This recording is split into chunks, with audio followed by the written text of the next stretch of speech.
जय पंचका ओम श्री गुरुवे नमः श्री सद्गुरुभ्य नमः नमः। आम चलते पढ़ा आज अभेद कवच। अभेद कवचटा भी बहुत बड़। या पर पुणी वज्र कवच अच्छी। तो आसतु आम पढ़ी बुझा। ये सब पद्य लिखाई आम को पद्य पढ़ले बहुत लंबा हो जाए, तेणुक पढ़ अति चुंबक सूक्ष्म या पढ़ा। श्री अच्युत दास भजे पीतवास गोविंद गोपाल हरि महोदधि कूल कल्पपट मूले दारुभ्रम रूप धरी माने पुरी जगन्नाथ मंदिर कहुई विजे करिछंती चतुर्धा मूर्ति अनंत रूप को धरी संगरे भगिनी सुभद्रा को घेनी सानंद आपे श्रीहरे माने भौणी सुभद्रा एवं बड़ भाई बलराम धरिक से चतुर्धा मूर्ति विराजमान होती रत्न सिंहासन में। द्वापर जे जुग करिलेटी भोग द्रौपदी मान फेड़िले माने कृष्णकर सब लीला वर्णना करिछंती हैला।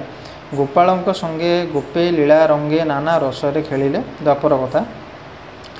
कंस केसी नासी अष्टमल्ल ध्वंसी पांडवों को देले बल अच्युति जे दास पीतवास विजे भजे महोदधि कूल अच्छी तापर आसिक रहिले कलिजुगे सुदया जे कर मनताप हर अनुग्रह कर हरि पद्म पाद पद्म ठाब बिनु आन भाव नपार ई मने धरी केवल जे मात्र हजि मो गात्र उद्धति लवण कूल ज्येष्ठर शुक्ल एकादशी मूल संपूर्ण होठोल माने ज्येष्ठ शुक्ल एकादशी देह जाता अच्युतानंद दास कौटी नेमाल से कथा कहुई।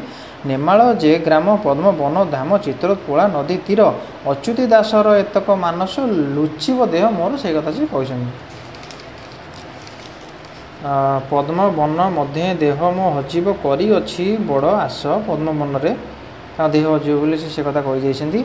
अच्युति जे दास पीतवास जन्मे जन्मे दास जय जगन्नाथ लक्ष्मी देवी कांत भगत वत्सल हरि बत्तध शरीर कल्की अवतार दारुब्रह्म रूपधारी माने जगन्नाथ ही आम कल्की अवतार है से कथा से लिखिं माने वर्णना कर उपमा देगी। शंख चक्र कर गदा अशीभर सकती स्वरूप चिन्ह अच्युति दास गुप्त कथा प्रकाश करे निगम वर्णन श्रीहरि सुमरी मंत्र राज धरी अंग गोटी कर नाश अंग को नाश करे षड़ा अंग को आप नाश करेंगे हृदय को नाश कर हृदय षड़ अंग को नाश करेंगे हृदय कर चक्षु मस्तिष्क सबू आपण बाहु सबू माने नाश करेंगे कही जहाँ आपे जोगु ना ऋषि घटे वेद व्यास वेद व्यास व्यासदेव बंद अनुष्टुप छंद लिखाई प्राय अनुष्टुप छंद वंदना कराए बहुत सारा छंद अच्छे अनुष्टुप छंद वर्णना आमर वंदना कराए जिते आप ब्राह्मण पढ़ीला बेले आप जो यज्ञ करें अनुष्टुप छंद कराए। श्रीकृष्ण देवता हरि आद्या शेष शक्ति अटई प्रकृति निश्चल आसन करी आसन करेंगे कर बसवे प्रभु जगन्नाथ वेणुकर हस्त एमंत रूप को ध्यान वेणुकर हस्त ओंकार को सुमरी पंचस्वर धरी प्रथम उच्चारी नाम पंचस्वर परम जे ब्रह्म अनामरे नाम नमः अंतरेण देव चतुर्दशाक्षर 14 अक्षर एवं मंत्र बर हृदय मध्य समर 14 अक्षर मंत्र ओंकार को हृदय ओंकार हूँ फास्ट ओंकार को हृदय धरी माझ भागे ओंकार शिर देव है न्यास कथा कहुई। आप बाईर मंडल नासिकार थल उकार निवास हेब उकार नासारे उकार कहुईला आप महामंत्र कवचरे। तो मुख निरोधिब आकार मध्य एकार नयन दे नयन रोचे एकार मुहर होची आकार ईकार स्थान होची महाबली कर्ण कर्ण कानर होची ईकार बेनी संपुटर नहीं ईकार पकार पकार होची दक्षिण भुज होची पकार बसाई रकार होची बाम भुजरे मकार को पृष्ठभाग पिठी होची मकार हाथ बुलेबे घेनी करी तू रखिबू पार्श्वर हक यू गुरु घर विद्या आम खाली आप जानापी कहीदे। तापरे हकार को नाभि मंडल नाभि चक्र हूँ कौन हकार से रखिब मकार हूँ काम मंडल कौटी आप जानते तार हूँ तल चक्रटा नाभीर। तापरे नकार बेनी बेनी जानू जानू जानते नकार ये मध्य बसब मकार पादर मूल हूँ कि मकार अहंकार हूँ ललाट भाग ललाट हूँ कत जो आम त्रिकुटर स्थान ललाट ओंकार भाग मध्य तट एमंते मंत्र सुमर जगन्नाथ रूप दारु जे स्वरूप मंत्र को मन भर यू तंत्र मंत्र कथा ये कहुई है। मुखरे उच्चार मंत्र विचार मुखरे उच्चारण कर मंत्र को विचार कर मनरे रखिबे गोकुलनाथ दक्षिण भुज देवादि दक्षिण भुज मैंने डाण हाथ देवादि देवराज रखिबे देवराज के इंद्र दुर्गम पथ ବାମଭୁଜ ମୋର ବାମନ ରଖନ୍ତୁ ବାମନ ରଖନ୍ତୁ ହୃଦୟରେ ହରି ରହିବେ। ଚଉବର୍ଗ ଚାରିବର୍ଗ ଦାନି ଚିତ୍ତ ମୁଁ ରଖନ୍ତୁ ନାଭି ରଖନ୍ତୁ ମୁରାରେ ନାଭିକୁ ଆପଣ ସ୍ମରଣ କରିବେ ନାଭି ମଣ୍ଡଳକୁ। କଣ୍ଠର ହେଉଛି ମୋ କଂସ ଐରୀ ରଖନ୍ତୁ ମୁଖକୁ ରଖନ୍ତୁ ଶ୍ୟାମ ମୁଖରେ ହେଉଛନ୍ତି ଶ୍ୟାମ କଣ୍ଠରେ ହେଉଛନ୍ତି କଂସମ ଐରୀ। ଆଚ୍ଛା ନାସା ହେଉଛି ଗରୁଡ଼ ଆସନ ନାସା ହେଉଛି ପବନ ମାନେ ଗରୁଡ଼ ହେଉଛନ୍ତି ତାଙ୍କର ପ୍ରତୀକ। ଆସନ ରଖନ୍ତୁ କର୍ଣ୍ଣକୁ ରଖନ୍ତୁ ରାମ ହେଲା। କପାଳ ହେଉଛନ୍ତି ମୁଣ୍ଡ ଶିର କପାଳ କୈଟବ ହନ୍ତକ କୈଟବକୁ ଯିଏ ମାରିଥିଲେ କୈଟବ ହନ୍ତକ ମଧୁଆ କୈଟବକୁ ଯିଏ ମାରିଥିଲେ କିଏ ଦେବୀ ହନ୍ତକ ରଖନ୍ତୁ ଶିର ରଖନ୍ତୁ ଅନନ୍ତ ହେଲା। କେଶ ମୋ କମଳ ଲୋଚନ କାହାକୁ କୁହାହେଲା ରାମଙ୍କୁ କୁହାହେଲା କେଶ ମୋ କମଳ ଲୋଚନ ରଖନ୍ତୁ ନୃସିଂହ ରଖନ୍ତୁ ଦାନ୍ତରେ ରହିବେ ନୃସିଂହ। ନାରକାସୁରକୁ ନିବାରଣ ଯେହୁ ସେହି ମୋ ରଖନ୍ତୁ ନଖ ହେଉଛି ନାରକାସୁର ନିବାରଣ ହୋଇଥିଲା ହେଲା ନୃସିଂହ ଭଗବାନ ହାତରୁ ନୃସିଂହ ହେଲା।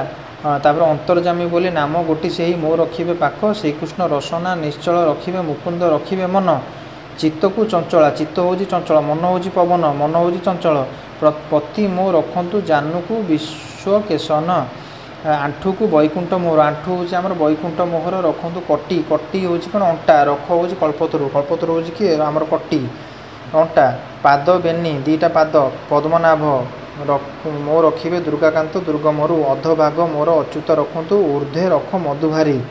ଆଚ୍ଛା ସଂଗ୍ରାମ ମଧ୍ୟରେ ସଂଗ୍ରାମ ସଂକର୍ଷଣ କିଏ ଶିବ ରଖିବେ ବଚନରେ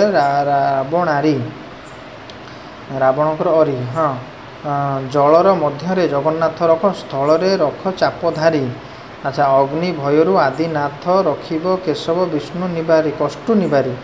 ଚାଲନ୍ତେ ଚାଣୁର ମର୍ଦ୍ଦନ ରଖିବ ନିଦ୍ରାରେ ନୀଳାଦ୍ରି ବର ଦିବସରେ କୃପା ସିନ୍ଧୁ ରକ୍ଷା କର ଭୃଗୁ ଛେଦ ଭୟ ମୋର। ରାତ୍ରରେ ଅର୍ଜୁନ ସଖା ପ୍ରିୟକାରୀ ସର୍ବଦା ରଖନ୍ତୁ ମୋତେ ଅର୍ଜୁନ ସଖା କିଏ ଶ୍ରୀକୃଷ୍ଣ। ଯୋଗ ଆସନେ ଯୋଗେଶ୍ୱର ରଖିବେ ଭୋଜନେ ରଖ ବିଶ୍ୱାନ୍ତେ ବସିଥିଲେ ବଳି ମର୍ଦ୍ଦନ ରଖିବ ଉଭାରେ ରଖ କଂସାରୀ। ରାଜ ଭୟରୁ ରତ୍ନାକର ରଖନ୍ତୁ କମ୍ବୁକର ଭବୁ ପାରି। ଚୋର ଭୟରୁ ଚିନ୍ତାମଣି ରଖନ୍ତୁ ବ୍ୟାଘ୍ର ମୁଖୁ ବାସୁଦେବ। ସର୍ପ ଭୟରୁ ଶେଷଦେବ କିଏ ସର୍ପ ଭୟରୁ ଶେଷଦେବ ରଖିବ ଶତ୍ରୁ ଭୟରୁ ମାଧବ ଆମକୁ ରକ୍ଷା କରିବେ ବୋଲି ଲେଖା ହେଇଛି। ହଉ ବାଣ ସିଂହାର କୁଜ୍ଞାନ ଆଦି ଯେ ଛଟକ ନାଟକ ଘେନି ଯେଉଁ ବାଣ ପେଷଣ କରନ୍ତି ଏସବୁ ଜିନିଷ କଥା କୁହାଯାଇଛି। ଅଭୟ ନୃସିଂହ ଉଦ୍ଧାରିଣ ଧର ଶିର ଆଉ ପାଦ ଯେ ମୂର୍ଦ୍ଧନି କୋଉଟା ଆପଣ ଜାଣିଲେ ତାଳୁ ମୂର୍ଦ୍ଧନି ହଁ। ଶ୍ରୀରାମ ଗୋବିନ୍ଦ ଶ୍ରୀହରି ମୁକୁନ୍ଦ ପରମାନନ୍ଦ ମୁରାରୀ ପଦ୍ମଲୋଚନ ରାମ ଶ୍ରୀକୃଷ୍ଣ ଘନଶ୍ୟାମ ଶଙ୍ଖ ଚକ୍ର ବେଣୁଧାରୀ। ରଖିବେ ଅନନ୍ତ ସର୍ବଜି ସିଦ୍ଧାନ୍ତ ବାଦ ବିବାଦ ମଧ୍ୟରେ ଅଭେଦ କବଚ ନାମ ଭଗବତ ରଖିବ ନିତ୍ୟ ସନ୍ଧ୍ୟାରେ ଅଭେଦ କବଚ ପାଠ କରିବେ। ଶୁଣିଲେ ବିପତ୍ତି ନାଶିବ ତୁରିତ ସଙ୍କଟ ହୋଇବ ପାର। ଗୁଣିଲେ ବନ୍ଧନ ମାନ ଯେ ଫିଟିବ ବିପଦ ଗୁଣିଲେ ମାନେ ଆପଣ ଆକୁ ମନରେ ଆପଣ ଗାଇବେ। ଶଙ୍ଖୋଳିରେ ଫିଟିବ ଦୁରିତ ତୁଟିବ ବନ୍ଧନେ ଯେବା ଶୁଣିବ ମନବାଞ୍ଛା ସିଧା ସଫଳ ହୋଇବା ପକ୍ଷେକ ଯେହୁ ପଢ଼ିବ ପକ୍ଷେକ ମାନେ 15 ଦିନ ମାସକୁ 15 ଦିନ ବି ପଢ଼ିଲେ ଆପଣ ମନବାଞ୍ଛା ସିଦ୍ଧ ହେବ ବୋଲି ସେ କଥା ଲୁହା ହେଇଛି। ପକ୍ଷେକ ମାନେ 15 ପକ୍ଷେକ ଯେହୁ ପଢ଼ିବ। ଆଚ୍ଛା 1 2 3 ଷଡ଼ ଜୋର ମାନ ସକଳ ହୋଇବ ଦୂର 1 2 3 6 ଯାହା ସବୁ ଜୋର ମାନେ ଜୋର ଛଅଟା ଯାକ ଜୋର 6 ପ୍ରକାର ଜୋର ମଧ୍ୟ ଆପଣଙ୍କର ଦୂର ହେବ। ବଦନେ ଗୁଣିବ ଶ୍ରବଣେ ଶୁଣିବ ବଦନରେ ଗୁଣିବ ଆପଣ ଦେହରେ ଆମେ ତାକୁ ମାନେ ଅନୁଭବ କରିବେ ତାକୁ ଏବଂ କାନରେ ଶୁଣିବେ। ସେବାରେ ଥିବ ତତ୍ପର ଡାକିନି ଯୋଗିନୀ ନାନା ରୋଗ ଘେନି ସକଳ ହୋଇବ ନାଶ। ତତ୍ତ୍ୱ ସତ୍ତ୍ୱ ଗୁଣ ସୁମନେ ଘେନିଣ କହିଲିଟି ରାମ ଦାସ। ପଞ୍ଚଶାଖା ମଧ୍ୟେ ଶ୍ରେଷ୍ଠ ଅଟୁ ଯେଣୁ ତୋ ଆଗେ କହିଲି ଭକ୍ତ। ଏ ଗୁପ୍ତ କଥା ସାତ୍ତ୍ୱିକ ବ୍ୟବସ୍ଥା ଭଣ୍ଡାରୁ କହିଲି ଗୁପ ମାନେ ସବୁ ସାତ୍ତ୍ୱିକ ମାନେ ସତ୍ୟ ରଜ ତମ ନା ସାତ୍ତ୍ୱିକ ରହିବାକୁ ଚେଷ୍ଟା କରିବେ। ଏଥିର ଯେ ଭାବ ଯେ ଜନ ଜାଣିବ ସକଳ ରସ ପାଇବ। 3 ଦିନରେ ଅବ 5 ଦିନରେ ଥରେ ଯେ ଏହା ଗାଇବ ସେ କଥା କୁହାଯାଇଛି। 3 ଦିନରେ ଥରେ ଏହାକୁ ଗାଇଲେ ଚଳିବ ନହେଲେ ଏହାକୁ 5 ଦିନରେ ଥରେ ଏହାକୁ ଗାଇଲେ ଚଳିବ ଏ କଥା କୁହାଯାଇଛି। ମନ୍ଦିରରେ ରଖିବ ଦୁଃଖକୁ ହରିବ ଅଚଳ ସମ୍ପତ୍ତି ହେବ। ମନ୍ଦିରରେ ରଖିବ ଦୁଃଖକୁ ହରିବ ମନ୍ଦିରରେ ଆପଣ ଦୁଃଖ ରଖିଲେ ସେ ହରଣ ହେବ। ବଦନେ ଶୁଣିବ ଶ୍ରବଣେ ଶୁଣିବ ସୁଫଳରେ ଦିନ ନେବ। ସ୍ନେହ ଭୟ ଥିବ ଭୋଗ ହିଁ କରିବ ନ କହିବୁ ବାବୁ ବଢ଼ି ନିର୍ଣ୍ଣୟ ଏ ଜ୍ଞାନ ଗୁପ୍ତତର ଧନ ହୃଦୟରେ ରଖ ସଜାଡ଼ି ଏ କଳି ଯୁଗରେ ଗୁପ୍ତ ଭାବରେ ରହି ନ କର ପ୍ରକାଶ। ଏଇସବୁ କଥା ପ୍ରକାଶ କରିବାକୁ ବାରଣ କରାଯାଇଛି ବାରମ୍ବାର, କିନ୍ତୁ ଆମେ କରୁଛୁ, ଆମକୁ କ୍ଷମା କରିବେ ପୁରା ମହାପୁରୁଷ।